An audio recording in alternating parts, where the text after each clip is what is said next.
Frank, preparando uma revisão para vocês. Vamos fazer uma revisão sobre a região Centro-Oeste. Bem, então a região Centro-Oeste é uma região composta pelos estados de Goiás, Mato Grosso do Sul e do Distrito Federal.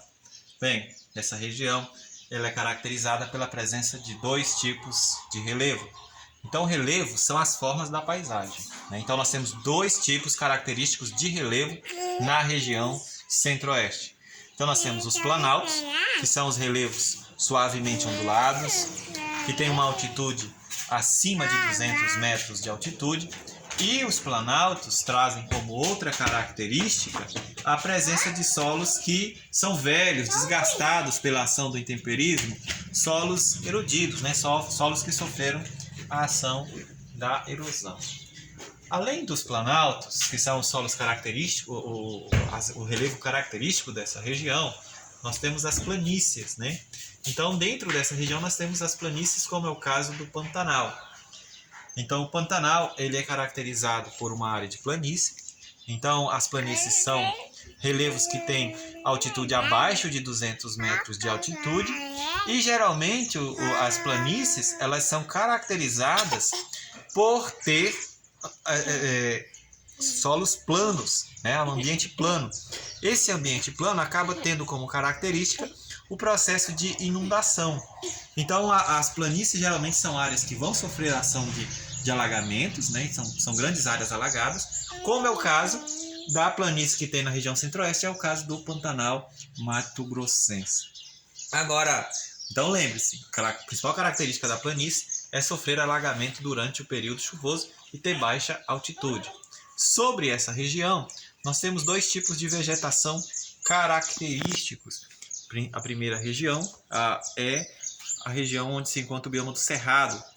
Então, o Cerrado ele é caracterizado por estar sobre os solos dos planaltos, né? Por ser os solos mais velhos. Então, o solo do Cerrado é um solo velho, intemperizado, onde vai ter uma vegetação de porte herbáceo, né? Então, porte médio, troncos retorcidos, folhas ásperas, né? Muito resistente ao fogo. Você vai colocar lá na sua prova que o Cerrado ele é resistente ao fogo, justamente porque ele tem uma casca que o protege contra o fogo. O Cerrado também é conhecido como floresta de cabeça para baixo, por ele ter raízes profundas, né? Então as raízes do Cerrado são geralmente raízes profundas e tem como característica importante uma grande diversidade de fitofisionomias, né? Então essas são as características básicas do Cerrado, né? Troncos retorcidos, raízes profundas, folhas ásperas, e que tem como característica um porte herbáceo, né? Bom, o clima da região Centro-Oeste é o clima tropical. O clima característico da região Centro-Oeste é o clima tropical. O clima tropical ele é caracterizado por ter duas estações bem definidas, uma seca e uma chuvosa. Então, na região de clima tropical você vai ter um inverno seco e um verão chuvoso. Nesse processo você vai verificar que as temperaturas elas vão variar entre 25 e 27 graus. Então essa é a temperatura média dos ambientes de clima tropical. Então olha lá, temperaturas entre 25 e 27 graus e duas estações bem definidas. Estas são as características do clima tropical, né? Vale destacar também sobre o processo hidrográfico dessa região. Por essa ser uma região que está localizada sobre o Planalto Central do Brasil, essa região, então, é como se você tivesse aqui a parte mais alta do Brasil. Então, as nascentes dos principais rios brasileiros vão estar sobre essa região Centro-Oeste. Então, lembre-se, uma nascente de um rio é sempre na parte mais alta.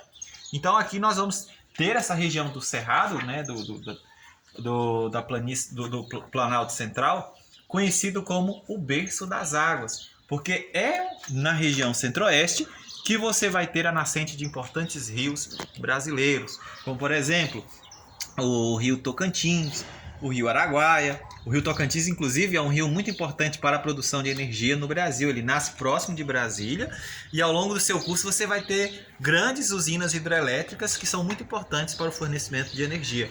Agora, o Rio Araguaia ele nasce entre as divisas dos estados de Mato Grosso e Goiás, e o Rio Araguaia ele é caracterizado por ser um rio de planície, né? Ele não é possível o desenvolvimento de usinas hidrelétricas. O rio Araguaia, ao longo do seu leito, formam-se grandes bancos de areia, né?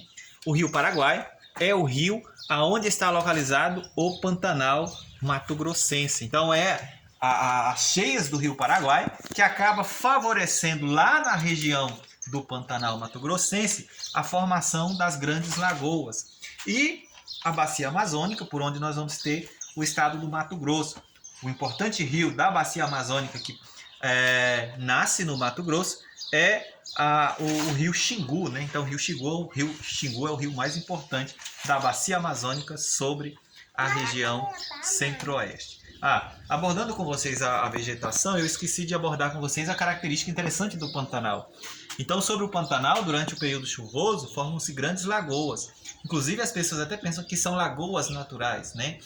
E, na verdade, essas lagoas, elas enchem durante o período das cheias e, durante as secas, formam-se pastagens naturais que acabam contribuindo para o desenvolvimento da agropecuária nessas áreas. Então, inclusive, faz uma espécie de pecuária itinerante, né? Uma pecuária transumante. Então, durante o período de chuva, retira-se o gado. Durante o período da seca, leva-se o gado para as áreas onde vai se desenvolver pastagens naturais sobre esta região. Bom, temos que falar agora sobre o aspecto populacional. Bem, a região centro-oeste é a região com menor densidade demográfica do Brasil, né? Com menor quantidade de pessoas. Então, a região menos povoada do Brasil. Se eu estivesse falando menor densidade, estaria falando da relação distância, né? Mesmo assim, é uma região pouco povoada. Entre os fatores que acabaram levando o povoamento da região centro-oeste no século XX, vale destacar a chamada Marcha para o Oeste. Então, a Marcha para o Oeste foi uma política desenvolvida durante o governo de Getúlio Vargas, nos anos 40, e essa política da Marcha para o Oeste teve várias políticas. A primeira foi a construção de Goiânia, no ano de 1934. Então, a antiga capital de Goiás era uma capital que não crescia, muito distante das cidades. Então, houve a ideia, em 1934, durante o governo de Pedro Ludovico Teixeira em Goiás e Getúlio Vargas na presidência, a ideia de transferir a capital para Goiânia. Então, Goiânia vai ser inaugurada em 1934. Nesse processo, vale destacar que, além da construção de Goiânia, que atraiu muitas pessoas para o seu espaço urbano, nós temos a construção da rodovia Belém-Brasília, a Colônia Agrícola Nacional, que foi implantada nos anos 40 e deu origem à cidade de Ceres, e nos anos de 56 a 60 ocorre a construção da nova capital federal, a construção de Brasília. Então, nesse processo, a gente verifica que os anos 60 vai ser marcado pela transferência da capital do Rio de Janeiro para a capital Brasília. Quem que vai ficar responsável, professor, por construir Brasília? Então, lá no rádio, anunciava: venha construir a nova capital do Brasil. E aí, nordestinos foram os responsáveis nos anos 60 por fazer esse movimento migratório.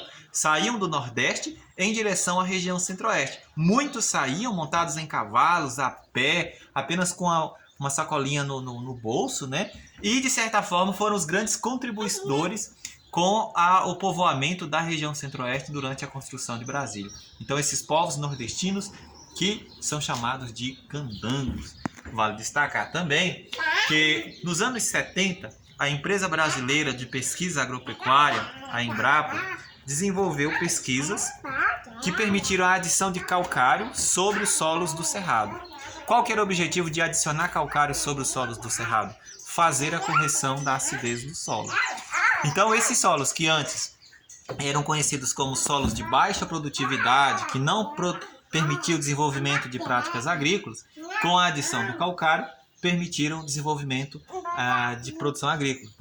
E aí, nos anos 70, nós vamos ter um novo movimento migratório. Se nos anos 60 foram os nordestinos, nos anos 70 serão os sulistas, que irão migrar para a região centro-oeste, principalmente para Mato Grosso e Goiás, atraído pelas terras baratas, pela capacidade de produção principalmente de soja, né? Então, a soja produzida na região centro-oeste tem como característica ser produzida para atender às demandas do mercado externo. Então, porque os solos do Cerrado nessas áreas são solos planos que permitiram o amplo desenvolvimento da mecanização. Então, hoje, sobre a região centro-oeste, está a agricultura moderna do Brasil, né? Então, se a gente falar a Revolução Verde no mundo nos anos 70, no Brasil, ela vai se desenvolver na região centro-oeste. Então, as terras planas, a vegetação do cerrado, que era fácil de ser desmatado, permitiu, ao longo dos anos 70, que ocorresse esse processo de expansão da fronteira agrícola sobre os solos do cerrado, transformando, a partir desse período, essa na principal área de produção de alimentos do Brasil. Professor, quais que são os principais alimentos produzidos nessa região centro-oeste? Então, em primeiro lugar, vem a soja, a cana-de-açúcar, inclusive, vale destacar que só o estado de Mato Grosso produz 65% do algodão produzido no Brasil, né? Além dessas características, a região centro-oeste também tem uma pecuária moderna, né? Uma pecuária com propriedades que permitiram o desenvolvimento da pecuária intensiva, né? E que hoje localizam grandes frigoríficos que atendem às demandas do mercado interno e externo, né? Bem, acredito que ficou bem claro para vocês as principais características da região centro-oeste. Forte abraço, bons estudos.